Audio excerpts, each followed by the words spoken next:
Welcome back. Hi. So we have a pretty exciting matchup Mm-hmm. between This Raja. shows one of my favorite decks and one of my favorite decks.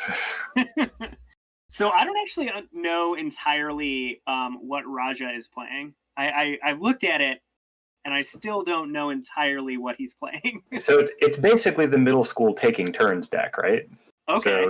So you are the idea is eventually that you will take all of the turns or take enough of the turns that you will just win against your opponent who doesn't have anything left. And what's his win condition in this taking turns deck? Is it Palancron? I expect it's Palancron. I mean, at some point it doesn't matter what you're winning with. So he has three different actual time walks. They cost 5 in middle school rather than 2 in vintage. But he has Capture of Jingxiao, Time Warp, and Temporal Manipulation.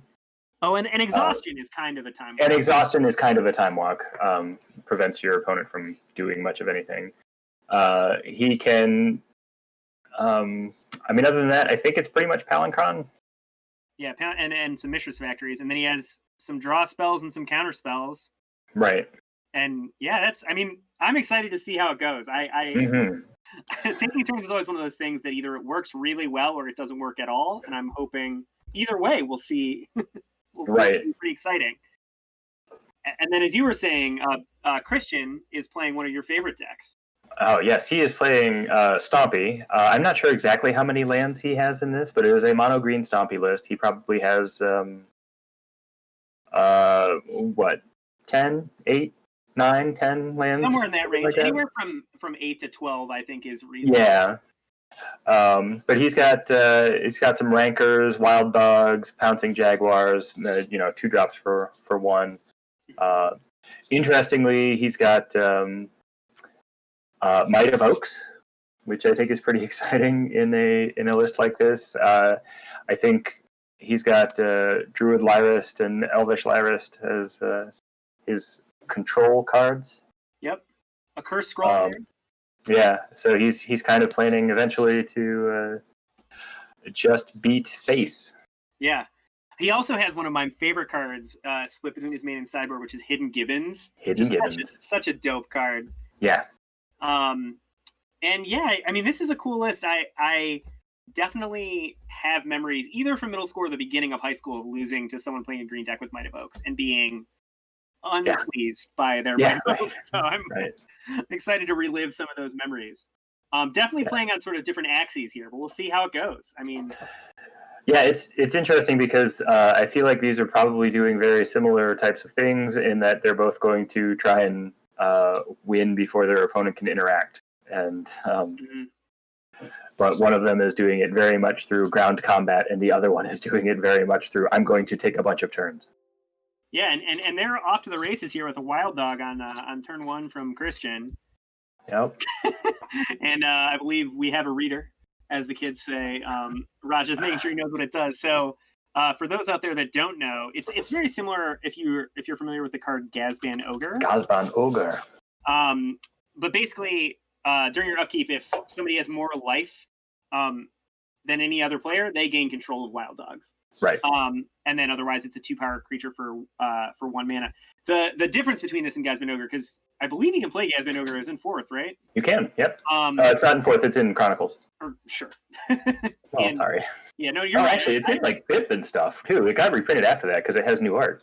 Oh yeah, it has that horrible cartoony art. Anyway, it has 2 toughness, whereas Wild Dogs has cycling. So that's the big difference. And man, it looks like this Wild Dog is getting frisky with a Rancor. Mm-hmm. So man, the beatdowns have begun. Whoop. Yeah. In other words, according to plan. Right. The Stompy deck is doing its thing. Yeah, plays one. Raja has played a second island. That's not ideal for Raja. So he has soul lands in his deck. He has Ancient Tombs and City of Traders. But if you don't Sounds like there's a baby. If you don't He's get okay. there, no, it's understandable. If you don't get there with some of those, it takes a long time, a Right. lot of life being taken away before you can get to a time walk. Yeah, I think a lot of times Stompy runs into bigger, better things from other aggressive decks or from a combo deck. This is definitely one of the situations where it's doing its thing and its opponent is stumbling in the right ways. So we'll see what happens. Though I believe that was an exhaustion. Mm-hmm. It's hard to tell because that is the cool art. But I believe that's an exhaustion from Portal that was cast. And so he skips his untap step, which is great when your opponent only has one land and has no way to play anything else. Yes. However, he is all the way down to 6, previously 8 from that Ancient Tomb and attacks. But it seems like he's gone to the races here. We're taking turns. Yeah. We're doing the thing. What it says on the label, he's taking some turns. But yeah, those Ancient Tombs are a little bit tough right now. Yeah, I would be worried. I mean, he's got to continue taking turns. So far, so good. We're on the another 4. Yeah, another time warp there. I will say, Raja has a pretty nice looking deck. Portal exhaustions, some signed time warps. I like it. Well, he doesn't skimp on cards. No. There's that capture. That's an inexpensive card for middle school. Hey, it's cheaper than Time Walk. That's true. He's at 2, so unless he has an exhaustion in hand, I feel like he might be in some trouble here. But he's got to have, his exhaustion, or I think he might have access to like Chain of Vapor. Oh, not in the main deck. Oh no, he does. Yeah, Chain of Vapor. He does. Chain of Vapor, or a manland, but he didn't play on that turn. Oh yeah, it was exhaustion. He found another exhaustion, so that's. Oh, it's another different art exhaustion. Oh, boo! I find that. Raja, no. I mean, that's the art I associate most strongly with it. To be fair. Yeah. Is the Urza Saga art, but I always wondered about the sort of, I don't even know what they're, pauldrons, whatever. They're not armor, but they are made of cloth and in that same position that are like the checkerboard pattern. That was a thing in Urza Saga. And is that just the style on Teleria? Was it one artist or was it multiple? Were there many of them? I'm trying to remember. I know what you're talking about. That pops to mind is Morphling. I don't remember if that's the same artist. It is not. RK Post versus Paulo Parente. So it was definitely like a style guide thing, I would assume. Style guide art. Yeah. Who likes pauldrons? I'm going to go ahead and say Teleria enjoyed pauldrons. Yeah. And a checker. What they really like is the impromptu checker opportunities. Yeah. So. Anytime you can put a So I think Raja just scooped there. Or got beaten to death, rather. I mean, yeah, he either couldn't cast a time warp because he didn't have access to mana that didn't hurt him, or he got hurt by an attacking creature. So yeah, and this is probably a little bit of a tough match for Raja. I feel like maybe we should look at his sideboard and see what he has available. Propaganda is very good. He has that in the sideboard. Yep. And that Propaganda does seem quite good, and I'm trying to think of Evacuation, Exclude, those are exciting. Yeah, Evacuation was the card I wasn't immediately familiar with. That's just return all creatures, right? Yeah, it was just from the art. Yeah. I'm familiar once he said it, but I had a little trouble seeing. Yeah. Another card that has probably 5 or 6 arts over time.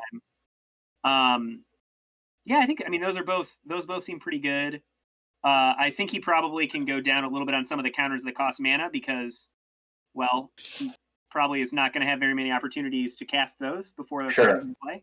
Sure. Well, misdirection kind of tough against a deck like this. I mean, I think you probably cut some of those.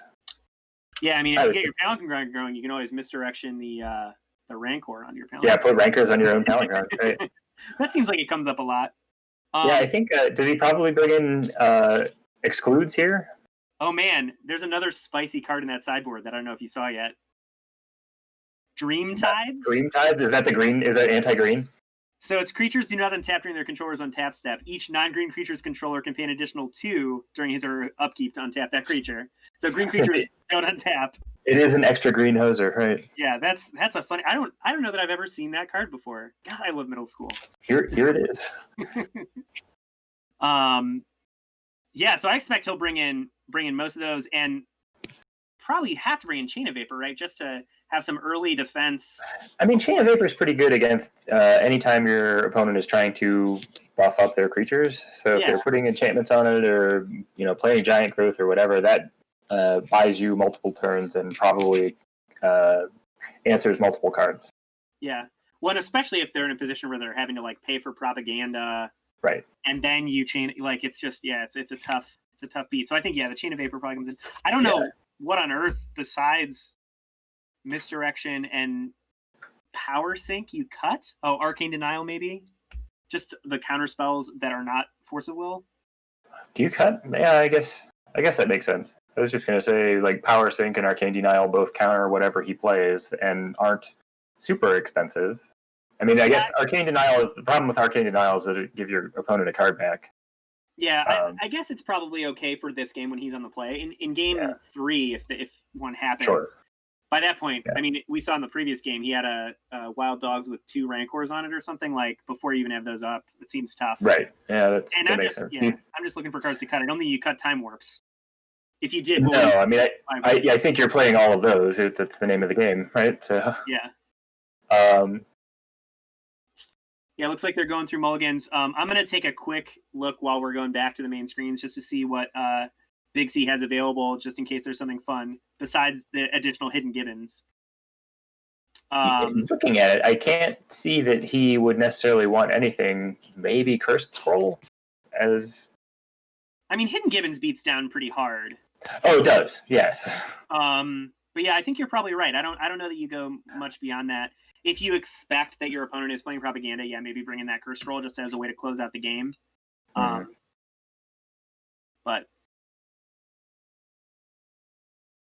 choke is very good. The choke there, that's a good one. But yeah, no, this is kind of a cool sideboard actually. There's a lot of options. He has Constant Mists, which is another card I'm a big fan of. Yeah, I like that this sideboard collects a lot of random things.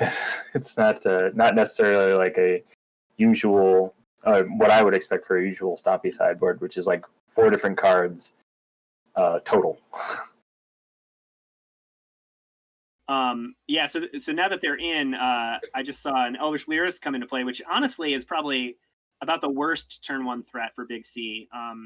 It depends on what he expects. I mean, it's good against propaganda. I mean, it carries Rancors into battle. It does carry Rancor into battle, but I think in your ideal world, you want one of your many 2-power or even 3-power in the form of Rogue Elephant creatures. Yeah, right. On turn 1. Ooh, that is a pretty Mishra's Factory. I mean, I guess the thing with Elvish Lyris is it would potentially answer a propaganda, but I don't know that he knows about propaganda. So yeah, I mean it, and it also answers our hidden card that we were talking about, Dream Tides. So. Oh right, yeah. When we find out about Dream Tides. But no, I'm a big fan of leading off with your big creatures. But it's also one of those things. He might have a Rogue Elephant. He only has 1 land. There are some sequencing decisions to be made for Green Stompy, despite being a beatdown deck. It's not always lead with Rogue Elephant, but yeah. Oof, beating down for 1. So one thing I'm noticing in my Stompy list, I play Elvish Spirit Guide, and I notice he's not, which is kind of interesting to me. It's kind of a obviously it's a card disadvantage thing, but also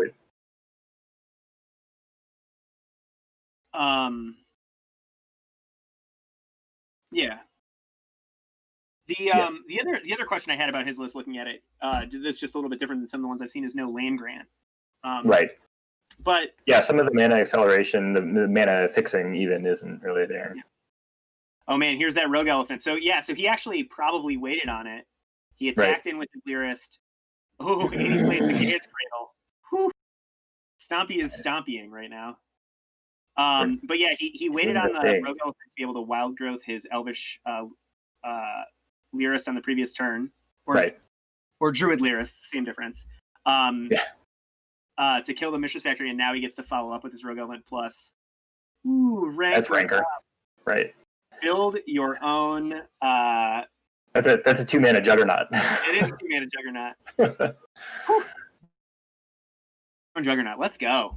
So it's, I mean, I expect that the reason you put the Rancor on the Rogue Elephant there and not on the Druid Lyrist is because, potentially you might sacrifice the Druid Lyrist, but, he's missing out on 2 damage here by not putting it on the Druid. That's true. But I don't think it matters in the long run, but it's probably fine. Yeah, I think it's probably right. I mean, so we could do math, but I don't want to. He's at 19. I don't know if it changes the clock. Oh man, is that propaganda? It is. So it seems as though he made the right play. Propaganda, except his opponent has Gaia's Cradle. Yeah. Well, and that's a decent answer. Yeah, right. Yeah, if he plays. Yeah, he's just going to pay for the elephant to attack, and then. Yep. Yeah, this is a rough. Once again, immediately putting the screws to Raja with this this deck, and this has been my experience of Stompy in the format. Is that it does look a little bit like a pile of cards sometimes, but man, it puts on pressure. It's not a deck. You can't sleep on it. Yeah. You and I, when I was first testing a 4 Necro deck, I was like, oh, I'm going to annihilate you. I have all these control cards and Necro, and I was just dead. Yeah. I mean, I think that a lot of times the turn, Stompy will win on turn 3 or 4 a lot of times if you have the right sequence. 3, 4, 5 for sure reasonable. 3 and 4 can be possible. It's just totally doable. It's one of those decks that if you're looking to get into middle school, it's very cheap. I think you can buy it pretty easily. Well, yours doesn't run Cradle, right? Yeah, mine doesn't run Cradle, I suppose I might if I had them, but I don't feel like I'm missing them. That was a debate back in those days, even because you're running so few lands, and if it's your only land in your opener, it can be real awkward. Right. Well, and if they have a way to get rid of all your creatures or whatever, like there's plenty of ways where it hurts you. Like I don't know that I would run 4 Cradles, for example. I would run maybe 1 or 2. You could also potentially run Pendlehaven if you. Pendlehaven is a pretty good one. I've had that in lists before, but again, it's just a fun, easy way to get into the format. If you like smashing face, it's great. So it looks like Christian drew the Forest, which might mean that we're in for Druid Lyrist blowing up that Propaganda plus some other creatures. Yeah. Ooh, the Pouncing Jaguar. What a great man. So many these cards. This was my childhood, man. Yeah. Acridian. Albino Troll. Pouncing Jaguar is a 2/2 with Echo. Yep. So that's fun. Yeah, and I feel like it and Wild Dogs together were some of my first forays into. Oh wow, like you can have really efficient creatures as an option in this format. Yeah. So there's a couple other cards. I mean, there's a lot of 2-power creatures, but a thing that I was thinking about too, Jungle Lion, which if I'm remembering correctly from before the tournament, Christian was saying this is pretty close to the deck he played in 1999 or whenever it was. So I suspect he didn't have Jungle Lions. They weren't legal then. And he has Wild Dogs and Pouncing Jaguars, so he doesn't need them. But it's just another interesting card you can play in these Stompy lists. And one of my favorite cards that I always am forgetting how many words are on it that you've played is Vine Dryad. Oh, yeah, Vine Dryad's very good. It has Forest Walk. It has so many keywords. It has Flash. Yeah. You can play it on turn 0, and it's a 1/3, which is like a pretty good amount of stats for nothing. It's also a nice 3/3 with Rancor, which is being able to put a beefy creature on the board, not just one that's that doesn't die. A 1/1 with Rancor on it, Yeah, Mog Fanatic is a real card in the format. Sure. Yeah, so I suspect that Raja is in some trouble here, mostly because he's just drawn those ancient tombs and Cephalid Colosseums, and yeah, it's when you're getting beaten down by your own lands. That's and in your own lands, it can be a tough spot. So even if he plays a Time Warp here, it puts him to 4. And I think that's a tough place. Also, as we suspected, Dreamtides. Tap 4. I knew it was Dreamtides. The only problem with Dreamtides here is while that elephant will not untap, there's still 4 power on the board. Right. So if he has any form of pump in there, he's dead. Yeah, he's dead. I mean, this still looks very lethal. Did he already pay the Echo on the Jaguar? He has not paid the Echo. No, so, I mean, he's got to remember to do that.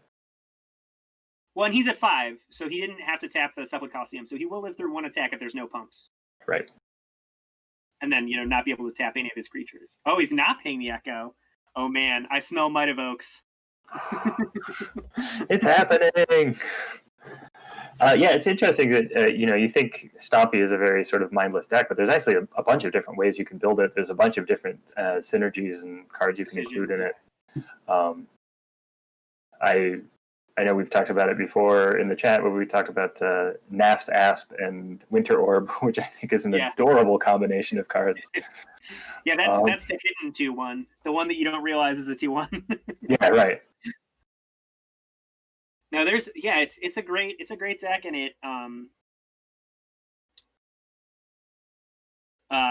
yes, he's just attacking for 2 here. Oh, he also I missed that he had a Cursed Scroll in play. Oh yeah. Which that interaction we were talking about came up. Right. There's the Might of Oaks. Oh no, of course not. Is this going to resolve? Oh no, it looks like he might have the Chain of Vapor. Yeah. It is. Ooh.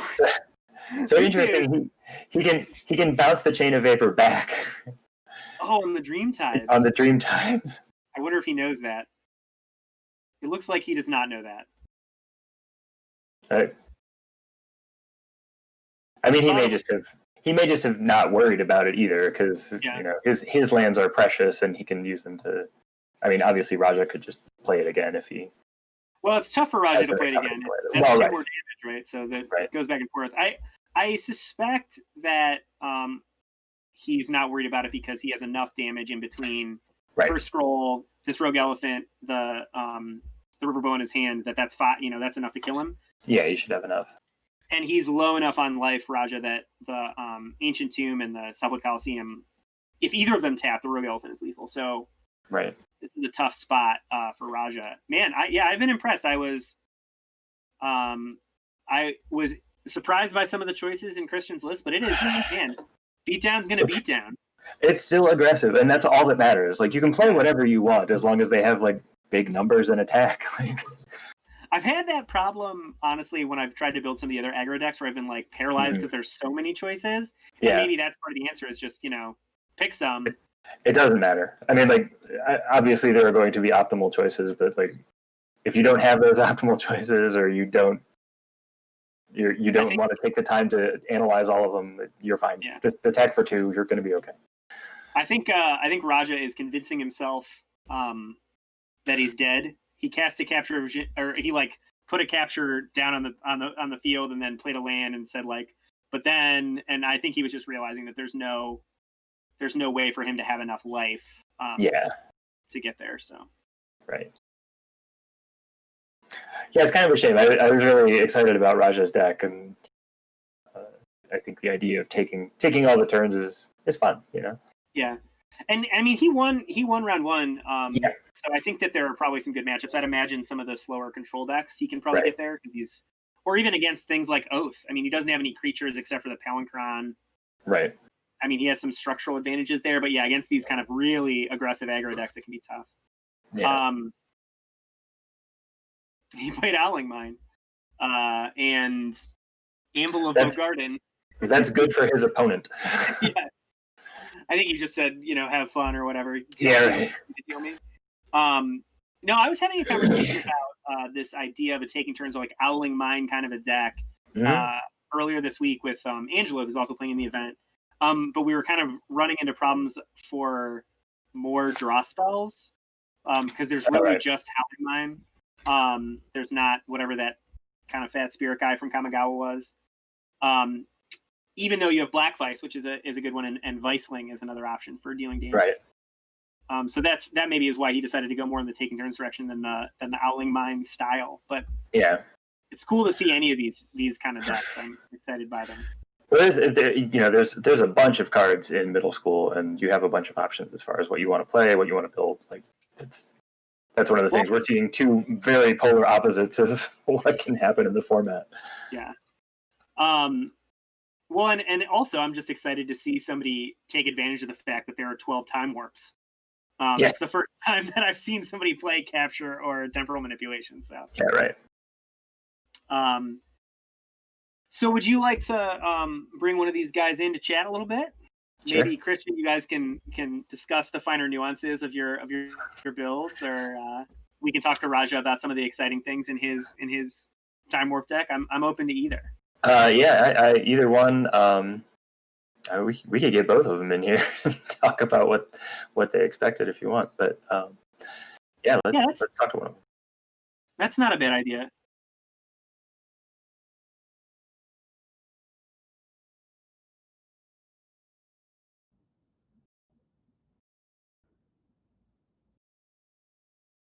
Hi, welcome. We're talking to Christian and Raja, are two players from the last round. Christian was playing the Stompy deck, and Raja was on taking turns, middle school taking turns. So thanks both for being here. Congratulations, Christian, on your win. Sorry, Raja, it didn't work out. Yeah. I was just discussing with Christian some of the decisions I made there. I think I made the wrong decision in game 2, but we can get into that. But it's his deck is real strong against mine. I don't have a lot of answers, and the Lyrist actually was a card that's just off my radar. Sure. If you're watching, I was just like, oh man, that is a good card against me. Yeah, originally I like this deck.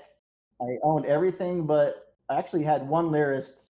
I don't know where it came from, but I wasn't playing it originally in the deck. So like, this was a deck that I started playing in like 1999-ish, 2000. When like I asked my buddies, I go, "Hey, what are you guys doing?" And they're like, "Oh, we're playing Magic." I said, "What the hell is that?" And then next thing I know, I'm sucked into this game that takes over my life, right? So we're playing, and I like Rogue Elephants and these Hidden Givens. I had like 3 Hidden Givens main board. I didn't even have a sideboard. And then I was playing somebody. Who was I playing on middle school? The middle school channel, because I just figured out that there was like this sort of a venue for this format. Oh, sure. Like they're like, "Oh, what about this Elvish Illyris? You got him?" I'm like, "I got one of them." They're like, "Oh yeah, you should go and look at this 2009 or 2000 or 1999 World Championship deck that had basically all the cards that I was playing, minus Cursed Scrolls and the Elvish Illyris, and it had for cards." And I'm like, "Oh shit, I got half of these cards anyway." So I figured I'll just go with this one. But that's sort of why my buddies quit playing Magic, is that what you just seen, they would see every day, and they'd be playing, the Vampiric Tutors and the what's the one that's a 5/5 like vampire that flies, that kind of got like a tongue sticking out. Oh, Sing Your Vampire? Yeah. So that was his big deal. He liked that guy. And then there was some kind of artifact that looked like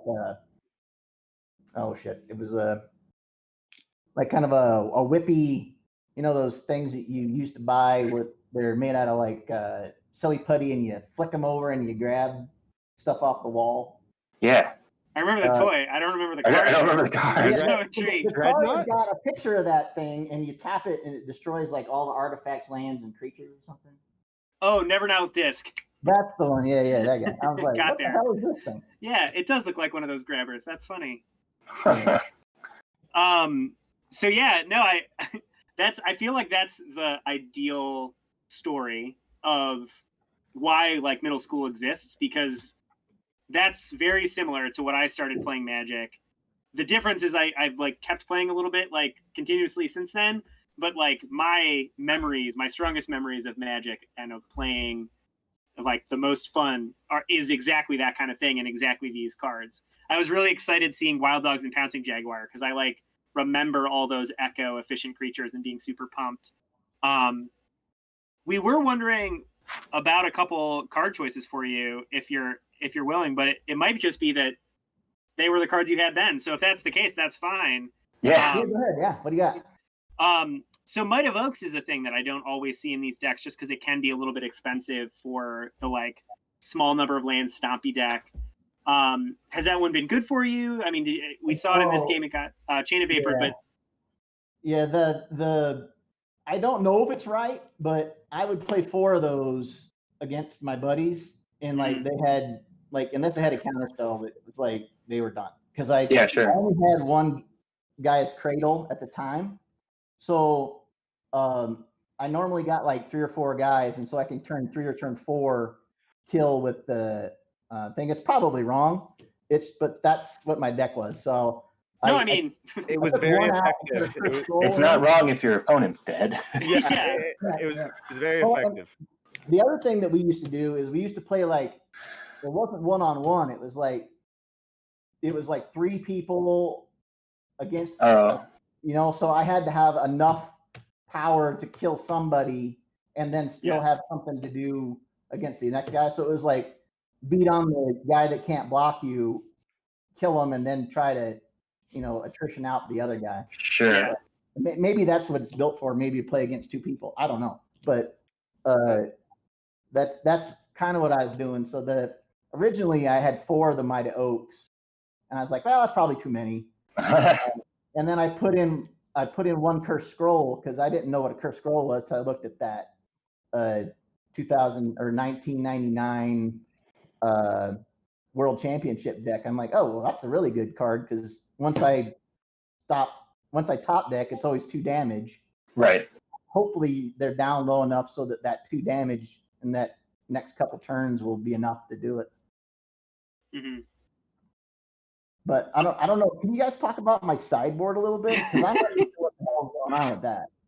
I just took a bunch of cards and said, well, these are probably okay. I just don't know. To be honest, go ahead. I was saying to Jake when we were playing your match that I was surprised. I have a Stompy deck as well, and I was thinking that I expect the sideboard to usually be like 4 different cards, 4 of each, and 3 of another one. And you have 1, 2, 3, 4, 5, 6, 7, 8, 9, 10, 11 different cards, which is great, and I think that's awesome because for one, it's a little bit more entertaining for you and your opponent because you don't necessarily have a strict plan, but you have some big threats like Weatherseed Treefolk, which I think is pretty exciting as far as sort of like you were saying, where if you run out of gas and have one of those, you have an actual legitimate big threat that comes down all at once, and it comes back, and it's hard to kill.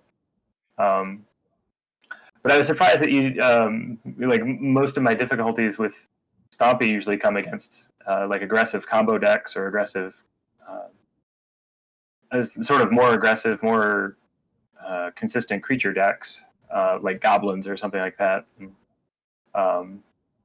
So I was wondering, like, you don't have anything necessarily against some of the bigger combo decks in the format, like eggs or some of the necro decks. I think Elvish Lyrist helps, but you're not necessarily controlling a game ever, which is fine. It's no, I don't even know what the hell you're talking about with the eggs or like, I'm just looking at this going, it's better you don't know. Yeah, if I'm going against like like a deck that is black. Like normally, I got one card that's coming in the mail from a sideboard thing that I seen that goes the Warthog Swamp Walk. It's the one that's got maybe a 3/3 or 2/2 that gets pumped for every black permanent they own, and it's protection from black. Oh, nice. Green card. I can't remember the name of it. It starts with an N.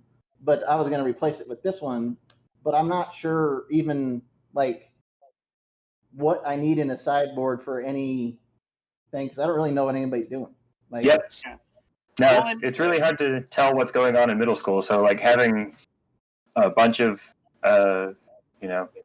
seemingly random things is usually appropriate and fine. Yeah, No, just keep killing them before it matters. Yeah, right. Don't worry about what your opponent's doing. Don't sideboard too many cards. But no, we were having that conversation with Andy, who was in our round one feature match. Earlier this week, he said, "Oh, cool! I think I have an idea for a deck. What do I have to sideboard against?" And I was like, "Here's 19 decks that I've seen played in the format. I don't know. Right. Like, there's a lot of different options, and so I think having something against a lot of things, or doing like, oh, maybe I'll hit on the graveyard and some colors or whatever is a good way to go. Choke was a card that I saw on your sideboard that I said that's going to be pretty good against Raja. I was waiting for the choke, actually. I thought that was when he got the cradle with another land, that was what was coming down. Because I was, And I think Color of the Claw is a good one too. I think there are decks running Pyroclasm and other wrath effects. Right. So having something that like lets you recover from that is really good. But yeah, I kind of also I'd like to talk a little bit about Raj's list just because as I was saying to Nat as we were starting off here, I couldn't figure out what was happening. I was looking at all these cards and I said, "There's a lot of time walks," and then I didn't know. So it's really close. Actually, I actually felt like this matchup against Stompy would have been slightly better. I made an audible in my list, so I added more soul lands this week. So you see there the full set of Ancient Tombs and a couple more. And I previously was only playing 3 soul lands, and I felt like that was the like half a turn to a turn like slower, where I was dying like when I shouldn't die, right? Like so. If I can consistently cast the Time Walk on turn 4, then often that negated a turn of damage, right? So playing Ancient Tomb and taking damage from Ancient Tomb was the same as taking a turn of damage and sometimes less, right? So that was the idea behind that. So yeah, get a card advantage card in play like a Howling Mine, take a bunch of turns, and then beat down with Palinchron. I think maybe I need a Peregrine Drake or like another Untappy. Oh, sure. But or maybe another Palinchron, but it's been fine because it bashes for 4. So you just have to stack up 5 turns. That's all, right? No, I was saying that I think this is probably one of your worst matchups too, just because he can like get on the board so quickly and like because as you were saying, you added those soul lands and the Cephalid Coliseum, which I don't know, I didn't see how many of those you were running, but one. Yeah, it's just a one of. You drew it in both those games, which is tough because you're just like taking so much damage from your mana and from him. I feel like maybe I would play like a 3-3 split with the soul lands maybe next time. The math with the City of Trader is pretty good when you have like a Howling Mine in play. Yeah. Oh sure. Well, I was thinking about even Mox Diamond in a list like this as a way to accelerate. I mean, it depends on how many lands you're running and stuff, but there are. Yeah, I think the better one, and I have another list with Sapphire Medallion, right? Oh, that sounds good. Yeah. Oh yeah. I was also Oh, go ahead. Go ahead. I was gonna say that you were talking about playing a Time Walk effect on turn 4, and like against Stompy, like that's kind of a critical turn for you. Like but I have exhaustion as well, so that's right. Yeah. If there was one more, maybe there is. I'm my foo on Scryfall is pretty good, but like there's no other exhaustion effect for 3 mana, right? Like not that I know. Yeah, I don't think so. So really, like, that's where I had an exhaustion, but I had to play it off an Ancient Tomb. So again, like, I think that just the mix of cards is still like being tuned, but I think, like I said, like 3 and 3 soul lands, because again, you play it on, you play it on your turn 4, and then you can cast another Time Walk on your turn 5, and then play a land, right? And then as long as you have another land drop on your turn 6, you're good to cast another Time Walk. But Yeah. with the medallion build, I think again it maybe in a meta where they're going to be more prepared for your permanent, because you get a Howling Mine destroyed. Like I forced earlier, Right. like someone destroying my Howling Mine, right? Because I needed to make sure that I had cards when I started taking turns. Yeah. Do you ever find that Howling Mine is too much of a liability for you? I mean, obviously you're able to break the parity of it by taking the extra turns, but like, do you Right. worry about giving your opponent the extra card first? Just I guess just depends if I know what they're on, right? Sure. If I played Tax Rack round 1 and I was not scared to slam Howling Mine after Howling Mine, Yeah. because Disenchant is the only thing I have to counter pretty much. Okay. Yeah. Maybe a Fire Blast for some kill, but like I was never in that range. I was for a little while in that range, but then I was drawing like 5 cards a turn at that point. Yeah. Okay. I just want to say too, as a side note, I was very excited. I didn't know what Dreamtides did. Yeah. And then I looked it up and I said, this card seems great. And I'm very excited about the existence of this card in your deck because I hadn't seen it before and I was like pumped. Yeah. So that card's cool. No, that was a big find for me. I actually was searching for just untap, kind of with untap the different permutations in Skyfall to find something that was similar to an exhaustion effect, right? And yeah, so again, Stompy, obviously that's the card, but I don't think it's warrants more than one slot, maybe. But it's a really nice card. Even they have to pay 2 still. So if you can, in a taxing other kind of build, maybe not my deck, but obviously like it pairs nicely with the propagandist too, because it affects 2 different angles of it. Right. I think like maybe that is a pretty good card in some version of a Tinker deck that's playing like Prison. Oh, sure. But yeah, I think again the interesting cards. I like I would just want to bring up Exhaustion has awesome arts. So if you play that card in middle school and you're not playing all 4 arts, I'm gonna judge you. we were calling you out actually because they were different ones. So. No, I have one of the arts actually out getting signed, the folio art. That's probably my favorite one. But yeah, look it up, people. They're great. Raj, I have a card for you. I don't know if it's good enough. Okay, I'm ready. Misstep. 1 in a blue. Creatures target player controls don't untap during their next untap step. Yeah, I had that and the land one. Those were both in the maybe pile because there's a land one and a creature one, and I thought, well, that might be like that would be a pairing. If I'm going to play both in the sideboard, then it's kind of like here's the control one, here's the creature one, and then both for mid range. But it's taking up a lot of slots. But I really do like it. But yeah, it. That one is in the maybe pile for sure. Fair enough. Well, yeah, I mean, the deck looks really fun. I think it is definitely like one of those ones where like tweaking it for aggro versus control and like trying to make it exactly right can be tough. But no, it's cool. I was saying to Nat that I also had a conversation earlier this week about something in that taking turnsy space, but also kind of like Owling Mine with Black Vices. But I don't know if that's a thing that would work in this format either. So there's a lot of options out there. Right.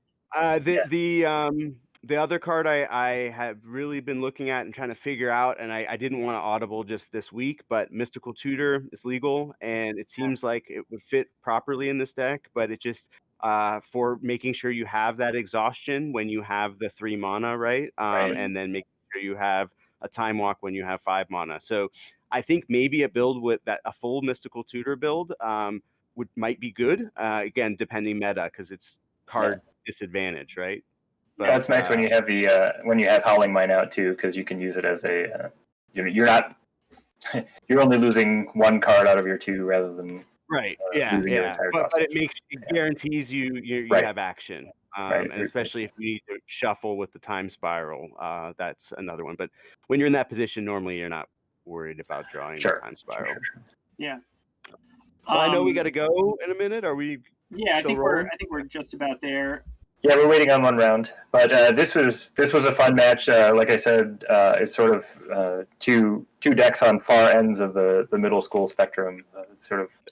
But both really exciting, both fun. Yeah, I was glad to see the match, and I think man, it just makes me feel like it's such a great format because I see such different things and such exciting cards that I have never seen before, or cards that I'm nostalgic about. So I wanted to thank you guys because it was a really fun match to watch.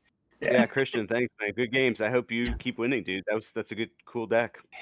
Cool story for the deck too. I appreciate it. Thanks, guys. Thanks for having me. Yeah, thank you. And I think we'll probably go off. Where's our producer? Yeah, go off to be back in a couple minutes. Like I said, we're waiting on I think one more match before the end. We are pretty much at time in the round. We're waiting for one match to finish up, and we'll get round 3 paired as soon as we can.